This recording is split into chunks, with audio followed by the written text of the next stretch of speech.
Hey guys, 2Legit City here. Today we're going to be going over the Hot Shops update and what's included in this patch. This update is one of the major quarterly updates that Klei is currently releasing, with the previous major patch being the Sweet Dreams update. The content being added is similar to the previous one: new story trade additions, new buildings, new room types, and of course bug fixes.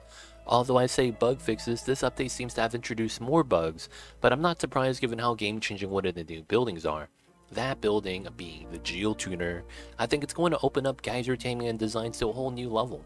But before we get into the details, let's go for some of the minor changes. Telescopes and space scanners received a slight change in how they calculate visibility, renamed phosphorus to refined phosphorus to reduce confusion with phosphorite. Geyser is now able to be renamed and display average output when analyzed. Changes to the drywall, tile build category, build speed, and tile mass. You can also now swap artwork designs on canvases or sculptures in the same tier without having to fully deconstruct and rebuild. Material selection menu revamped for better quality of life, as well as other various bug fixes. During the last update, Klei alluded to a new skin system similar to the one already in place for Don't Starve Together.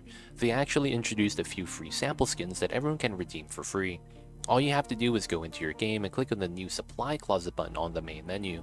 From there, click on the check shipments button, and that should open up a browser and take you to the Klei Rewards page. Hopefully you have an account on the Klei website that you can link up with your Steam account. If you don't have a Klei account, all you have to do is make one, and don't worry, it's free of charge. Once that's all done, go back to the main rewards page and look for blueprints to redeem. Since this page was open through Oni, it should be pre-filtered to only show Oni blueprints. After redeeming them, it will pop up in your supply closet back in the main menu. From there, you'll be able to pick which skins you choose to be applied. Now let's go over the new story trait, the Mysterious Hermit. This story trait unlocks a questline that starts once you find the inconspicuous container and interact with it. The first interaction requires a dupe to knock on the door, which you can do by just clicking on the container and clicking knock knock. Afterwards, you have to fulfill the request of the denizen. The first being to provide a welcome dinner of 3 unique foods with a quality of +4 or higher. This means that you're going to need to have the gas range building unlocked, since anything that's +4 or higher quality has to be made from the gas range. Not only that, this requires 3 different dishes, so I hope you have the food variety to be able to provide. Afterwards, click on the mailbox to select the food you want to deliver. Of course, this requires a duplicate access to both the food and the mailbox. Next is to improve the decor around the building. The denizen requests to have a nice neighborhood, demanding that the average decor of all the tiles that the container covers be at 120 or higher. Because of that, background tiles such as drywall or pixel packs are great, since it could be built directly behind the container to increase the decor average. Lastly, you'll have to provide 60 watts of power to the container so that he could turn on his Christmas lights. Although it's only 60 watts, you need to provide the 60 watts for a whopping 3,000 seconds or 5 cycles. This is a cumulative amount and doesn't require constant power.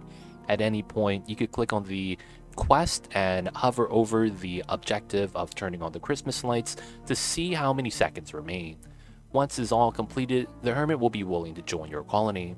Although a few of the Hermit's traits will be random, he is always going to have Ancient Knowledge, Charismatic, and at least +7 to every attribute. Ancient Knowledge is a trait that Frozen friends tend to have as well, providing you 3 skill points to be able to be spent immediately. Charismatic is most likely the strongest feature of this dupe, as it occasionally allows the Hermit to trigger overjoyed reactions of other dupes by simply just talking to them. Since the Hermit joins your colony, you're going to also inherit his container house, which can serve as a storage building that holds 250,000 kilograms of resources. To celebrate the completion of the quest, you also get a toolbox, which is a decor item that you could display on a pedestal. Now we'll move on to the 2 new room types. The first room we'll go over is going to be the private bedroom. But there's also a revision to a similar room type as well that we'll go over. What was known before as the bedroom is now going to be known as the luxury barracks. There used to be a bit of confusion due to the wording of the requirement of the bedroom having a single comfy bed, but allows for multiple comfy beds, not breaking the room type. As a result, players would either have one or the other, with both qualifying as a bedroom. Klei has decided to fix that and add support for both versions. They kept the 4 comfy bed room type and changed the name from bedroom to luxury barracks, with 1 decor requirement for +2 morale. The new private bedroom room type will be for a single comfy bed and has additional requirements of 2 decor items, back wall tiles, giving a +3 morale benefits. Next, we have the laboratory room. The laboratory requires a light source, minimum 32 tiles of space, maximum 120 tiles, and at least 2 science buildings. This room type allows you to use the new buildings of Geotuner and Mission Control Station if built inside. It also has a passive research bonus to the duplicates that are working inside as well, granting a 10% research speed buff. Since the printing pod is a light source, this means that you could quickly build a laboratory the moment you unlock the supercomputer in the early stages of the game. Although I'm happy with these new room additions, I did wish that the previous room type, the kitchen, received a cooking speed buff as well. But of course, let's hope that there is a future change to that to make that a little bit more viable. Now let's get to the new buildings that came with this update. The Mission Control Station is a building that could apply a 20% rocket speed buff on any rockets in motion that is within its range. The buff will last for a total of 600 seconds after the duplicant completes the task at the building. The range of this is 2 tiles away from the tile that the building is originally located on when looking on the star map. For the rocket to be eligible for the buff, it cannot be stationary or idle and must be in motion. Of course, the building must be built inside a laboratory and must have sight or vision of space to be operable. To have line of sight, the building must have at least one of its 3 tiles above the building to be clear of any tiles or blocks that impede vision. Airflows, mesh, and window tiles do not block vision at all, as well as open doors. An easy way to check is to turn on the light overlay. If you see natural light tiles hitting the mission control station, it should have vision of space. Although the 2 tile range may seem a little bit short, you can actually build this on the inside of a rocket spacefarer in the upper left hand corner and have a mobile mission control station. From the inside of the rocket, you could have the dupe apply the buff to any other rockets within that 2 tile range. Unfortunately, it cannot apply the buff to itself. The next building we'll go over is the Conductive Panel. This is a new building under the plumbing tab and it's designed to be a cooling option while in a vacuum. The panel spans over 3 tiles and has a very similar design to bridges. There is an intake on the left side, cooling tile on the middle, and an output on the right. Of course, you could rotate the building to better fit your builds. By design, it's supposed to be similar to a radiant pipeline, where you run a liquid through the pipeline as coolant, but instead it feeds into a panel where the center tile can interact with buildings even while in a vacuum. Although this sounds like a great addition to the cooling options, and maybe even long awaited, the building itself is actually not that effective. Since the panel operates like a bridge, the coolant that runs through the intake almost immediately comes out on the output.